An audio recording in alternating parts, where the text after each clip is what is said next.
Welcome to the Moms Making Dough podcast. I'm your host, Kendra Hewitt, and today is our first episode of 2026, the year of the horse.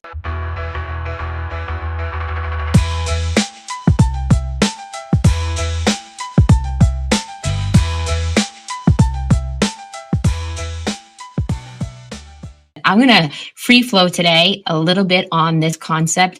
There's been so many people talking about the year of the horse. I've never heard so much conversation about the Chinese New Year and the symbols associated than this year. And the horse just happens to be not only, I feel like, my spirit animal, but also my favorite animal. So I really wanted to dive in. What does this mean for the year this year, and when it comes to not only your mindset, but your money? So I like to say that we're coming out of a year, 2025, of the year of the snake. Probably my least favorite animal. And when I think about the contrast of the year of the snake to the year of the horse, this is super weird, but one of the biggest threats to horses actually are poisonous snakes when it's like Midwest, right? So like if you're out riding and stuff like that and your horse gets bit by a snake, that's a big deal, right? So I think it's just very interesting to think of the difference. And snake, I should also say on a personal note, is like one of my least favorite, I would avoid at all costs animal myself. Hence, maybe horse is my spirit animal. So I wanted to just kind of like welcome us back into the new year and reflect on this. And it just feels, I can feel the momentum. I can feel the difference of the energy of this year, specifically for myself, but I feel like a lot of people are feeling this. And I feel a lot of clarity. I feel like a lot of opening. And when I want you to think about the year of the snake, like what are some characteristics? Well, first of all, everybody knows this, but a snake, they shed their skin, right? So it's a year of shedding skin. It's a year where letting go and releasing what no longer fits you. And usually I think about like, where does a snake live? Like, not only are they slimy, they're usually a symbol of quiet transformation. It's also something that a lot of us avoid. Like a snake is something that I know myself personally would avoid at all costs. And they're usually a symbol of quiet transformation, maybe more internal, rather than external transformation. They usually live in like, in tall grass, secretive type places. They live in murky, dark waters. Something really cool that I wanted to bring just like to light is I was talking today to one of my girlfriends who just went to the aquarium yesterday, and she was sharing with me. We were having this kind of conversation, and I already knew I was going to talk about this on the podcast, but she was sharing with me while she was at the aquarium that her sons were watching. They had the anaconda, she said, and the anaconda had actually shed its skin, and was like, the skin was like kind of like just dark and black, and it was just kind of like floating on the water, and you couldn't even see the snake because its skin like was making it look like more opaque. And I was like, oh my God, there's so much significance here. And so I got even more energy about this conversation. And metaphorically, I feel like it's letting go of what no longer fits for you. And that can be in any aspect of your life, right? But I'm going to look today really from the perspective of mindset and your money, because that's what we focus on here at Moms Making Dough. And then we transition into the year of 2026, the year of the fire horse. Now, officially, it's not the year of the fire horse until February 17th. But let's gain and use some of the momentum behind it. So first of all, I should also be specific. It's the year of the fire horse. So when you think about fire, you think about passion, you think about burning stuff away. Like I said, maybe that you are ready to no longer attach to. I also think about, like, when I think about horses in general, and I'm going to get really deep in these metaphors because I can so relate to them, is movement, momentum, I like to say unbridled momentum. And that's kind of what I was thinking about with this episode is like, we're going from the year of the snake, this year of this quiet, internal, possibly transformation that is clearing a path for unbridled momentum. That's how I'm interpreting it. So this is about how, like, once that path has been cleared for you in whatever aspect that looks like, can you reflect and see that with clarity, what has been cleared away for you? And can you move in with boldness, with courage, with flow, and let go of some of the frame that you might not have served you and needed to start shedding in 2025? So let's talk about, like, what does that look like? So first of all, let's go back to the year of the snake and ask yourself these questions. If you are driving and listening to this, like, these are one of those episodes that I want you to play a couple times, because I want you to even, like, speak out this conversation with yourself. It's super good if you're in your car. That way no one thinks you're freaking crazy, okay? And ask yourself these reflective questions on the year of the snake. What did I shed last year? And now, in the context of Moms Making Dough, it's like I'm talking more about, like, mindset, and also too, like, possibly financially, right? What beliefs, habits, roles, or expectations are clearly no longer serving you? So maybe it's something you're still wrestling with. Maybe it's still something you're holding on to. And or what did I outgrow quietly? And these were the three questions, like, as I was doing my reflections, just really integrating, getting ready for this episode of, like, what are the things I want to open up the conversation with for people to have that conversation, like I said, specifically with yourself, or maybe someone that you really love. Like Eliza and I were going back and forth sharing some of those things today. It was so fun. I want you to tie it to money in this context, though. Those are the three questions I ask, kind of just like overall mindset wise. And let my unconscious mind speak to me. And then I want you to tie it to money next, and just kind of start to ask yourself, like, what are some old money stories that I'm starting to release or shed? What are some survival-based decisions or mechanisms that I no longer need? Again, same thing. Looking at your money. And the next one is going to be, what are some of the hustle patterns that you are ready to let go of? This one has been landing so huge for me. And I'll digress a little here too. One of the coolest things is a lot of the people that I spend time with now are people that, like, I know either listen to my podcast or they know me on a deep level, and that's why I have them in my life. So Eliza happens to be my trainer, personal trainer. And then last week I was getting my hair done by my hairdresser, Tiffany. And she was sharing, she's like, oh my God, did you listen to this episode? She's like, I felt like this person was literally, like, channeling you. And so I listened to it on my way home after she was like, so she's like, you got to listen to it. And it was about one of my favorite podcasters, Jenna Kutcher. And she has a podcast called The Gold Digger. It was one of the ones that actually inspired me to start my own show. And it is one that I binge listen to. And she talked about how she has had the biggest shift in deciding to close this chapter, not end completely, close this chapter of her podcasting. And she is on episode 968. And she talked about how the hustle mode in her, like, wanted so badly to get to 1,000 episodes before she shut it down. But that part of her shedding the old skin was her releasing that she doesn't need to hit 1,000 for it to just be completed. And that she's not going anywhere. She doesn't know what it's going to look like, but it's just, that's the reason she started her podcast and her business in the first place, was to be able to say, you know what, I'm going to take a step back, or I need to rest, and to honor the gift of being able to do that.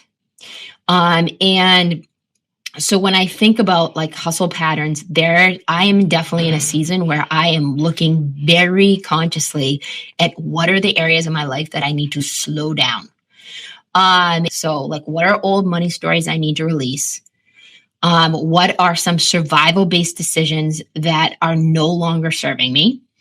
And most of all, what are some of the hustle patterns that I need to let go of going into 2026? And that brings me to the fire of horse energy. And as someone, like I said, who not only loves horses, but I ride horses, horses are a absolute foundation of my happiness, my health, and my healing throughout my whole life. In every chapter of my life, they have been present. Sometimes not physically. And I was thinking about how I could share that with listeners about how to capture that momentum as we shift from the snake to the horse, and what it means, like I said, for your mindset and your money. So I hope that this resonates, and I want to just give you this story. And many of you have probably seen, I know many people have sent it to me knowing how much I love horses. This image, and there is an Instagram thing about like the going from the year of the snake. And it came out maybe about 2 weeks ago. I started getting it. And about how it was about shedding and internal work and, quiet transformation.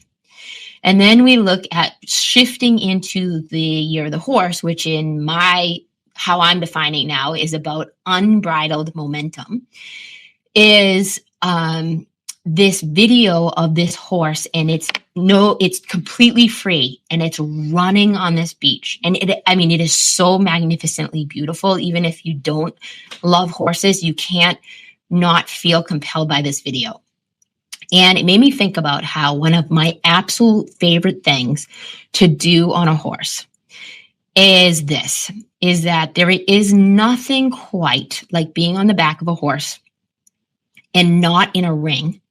And you hit an opening, a clearing, where there is a path before you that is wide open. And usually I see this as an image as a field, because like I have been blessed where this has been able to happen, including a few times this year. I got to go riding on the beach a couple times this year. I got to go riding in a couple fields this year. And there's this moment when you hit this opening. And usually the horses start to get excited because they can feel your energy, that you are just going to let them be. You are going to drop the reins and you are going to go. You are not going to interfere with their movement. The path has already been cleared for you. You have energy and momentum, and you are going to let it flow, girl. There's nothing quite able to describe what this feeling is like, other than in my mind, it is complete freedom. It is complete joy.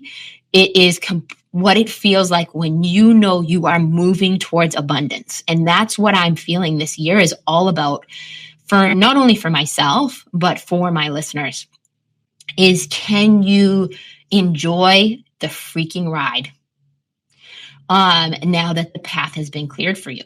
And when I say this, I mean in your life and in your finances. And the reason I bring this image to light is, like I said, there's not a great way, but one of the things that I think about is the contrast here is that a lot of times, like when I'm riding in a ring, right? I'm riding with a trainer, I'm riding in a lesson, I'm riding or working on my homework, I like to say. One of the things that you constantly go into is putting your horse in what's called the frame, right? And like meaning thinking about taking their energy and putting it together and hold and encouraging them to hold what we call a frame. And what the year of 2026 is feeling like is like that horse needs to be let out of the frame. You need to drop the reins. Because only when you drop the reins and let them stretch out and let them flow as they were meant to naturally, and you enjoy the ride instead of control it, do you get to experience this happiness and joy. And I want to just pause for a moment to like let that sink into your soul. Of what are some of those things that allow you to see a clear path and just go without thought, without figuring it out, with knowing how it's going to work out, without trying to control it, and harnessing this unbridled momentum of natural energy that a powerful animal such as the horse has for you? And can you transpose that into your life? And it brings me to a question that is going to be my framework for today, right? And that's the constant give and take of riding and connecting with a horse, is that like you go from working in a frame to working in a relaxed, dropping your reins. And knowing when it is, like, for example, you might work your horse in a frame for 20, 30 minutes, and then like you drop the rein and you let them stretch out. And then you let them walk around the barn on a loose rein, right? Like there's no like holding, because here's the other thing too, is that like the reins is such a good metaphor, because a lot of people think that you control a horse with the reins. And there are a lot of people that, like, especially when you're first starting riding, they start to balance on what we call balance on their hands. And one of the things that we really, really start to shift as people get more educated on a horse is really how you connect through your core. And your extremities are just aids, but they're not the core point of connection. And I want you to really think that the clarity you started to pave the path with in 2025, in the year of the snake, is the clarity that's going to connect you to the core so you can really move forward with momentum.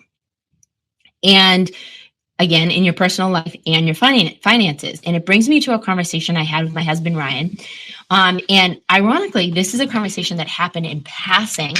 And the minute we had it, I was like, holy shit, that was a really profound conversation that we just had. Sometimes it's the best when they're not planned. There's no framework. There's no, like task-oriented stuff. It's just organic.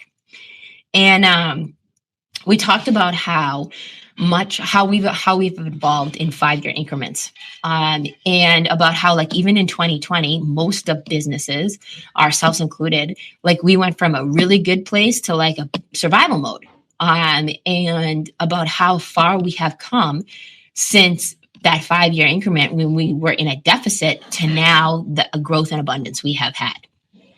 And one of the things that I talked about, I said, well, think about it this way too. There's a difference between being called out, called up, or called in. And that's the framework I'm going to go on with today. Because the same things happen not only in your life, but in your money. And we were talking about how, and this is specifically a business conversation at this point, but it would apply to any area of your life, was how we were in a place at the current moment where we need to be called up, and about how that's actually the harder place to be than called out. Now, let me define what these mean. Called out means you need to be called out because you are not telling the truth in some area of your finances or of your life or of your relationships, right? Meaning you are avoiding the truth. You are not saying the truth. You are not coming to terms with facts. You, like, for example, like this could be, when it comes to money, this could be like, oh my God, my debt has got so much, but I'm pretending it's not there. My cash flow isn't that great, but I'm still, not doing anything about it. Maybe when it comes to time, you're still overworking, but saying that you slow down. This is where you really have to get truthfully honest, and someone usually needs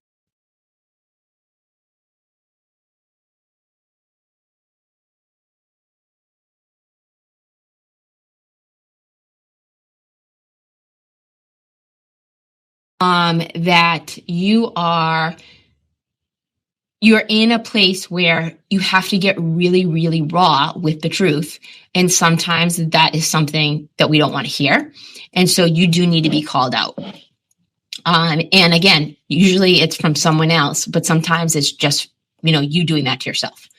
And then the second part of this is, or do you need to be called up? And called up is even a little bit more challenging. And this is the conversation we had, is because we are in a place where we are really comfortable in our business.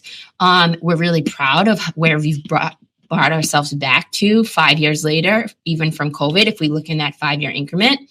But when you're comfortable, you start you're not stretching yourself. And the comfortable is, like I said, that is a harder place to make some changes from, because God forbid should you go backwards. But also too, it's like, why would I change something that's really good? But you see the opportunity for even more. And it's not that you're not grateful. This is the conversation we had. We're not grateful for where we are.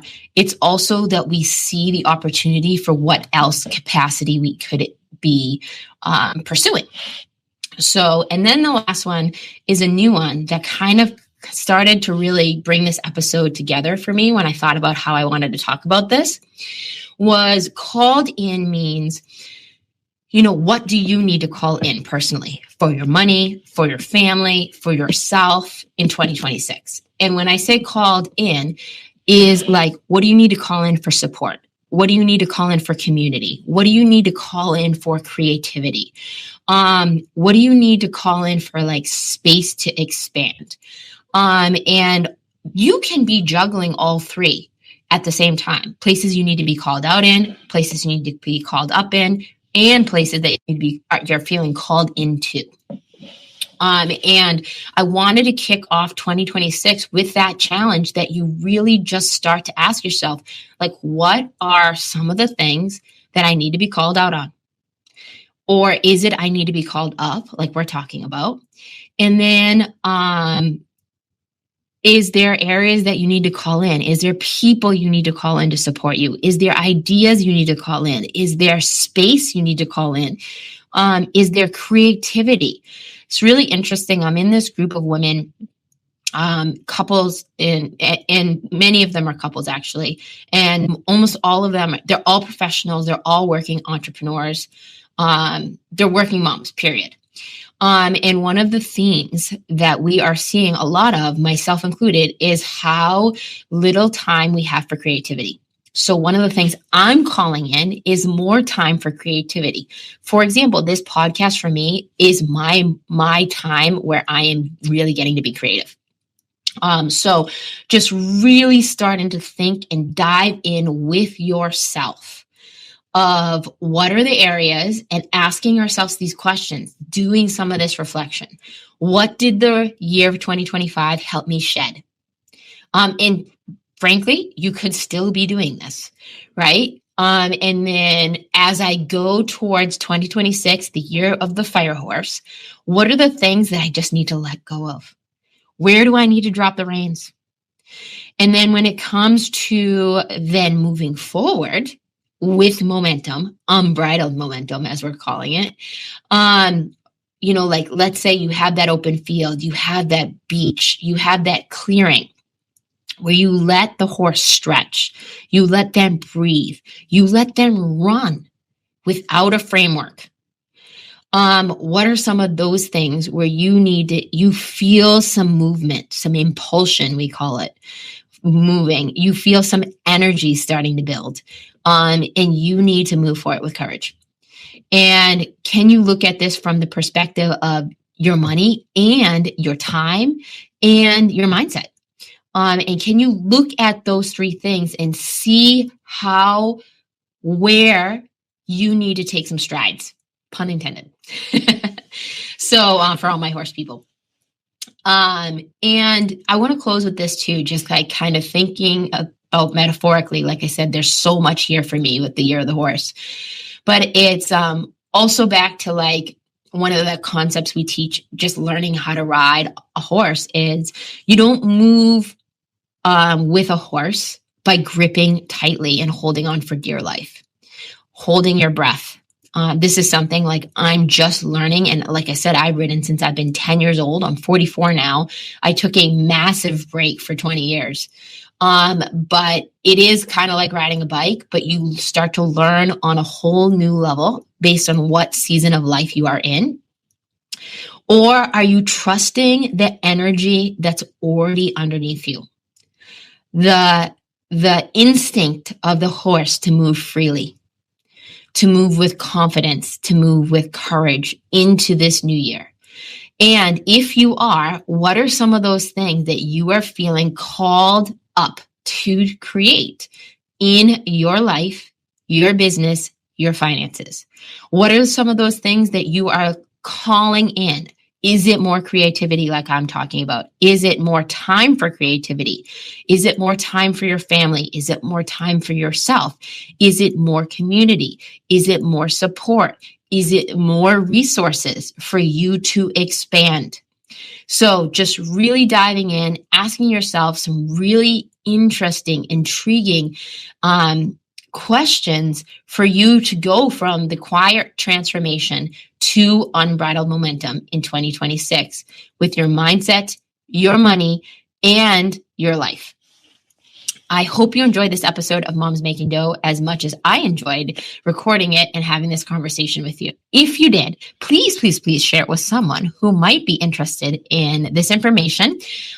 We at Moms Making Dough, our focus is on bringing you guests and bringing you information and resources to help you make, manage, and multiply your money while shifting your money mindset.